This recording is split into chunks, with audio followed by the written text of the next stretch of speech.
Kayo po ang inconsistent eh. Pagkatapos ako ang sasabihin ninyong inconsistent. Ang dami po eh. Nakiusap ako na, sabi nga natin, ang dami pong tumuturo sa pangalan ni Martin Romualdez.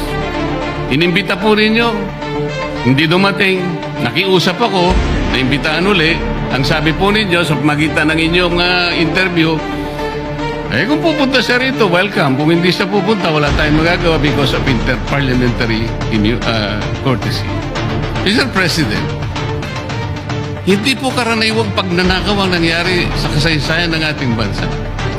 Hindi po ba ninyo naiisip, mismong kabangbayan ang tumagilid pagkatapos magtatago kayo sa prinsipyo o doktrina ng inter-parliamentary courtesy? Kung ako po ang chairman ng Blue Ribbon Committee, Mr. Chair, Mr. President,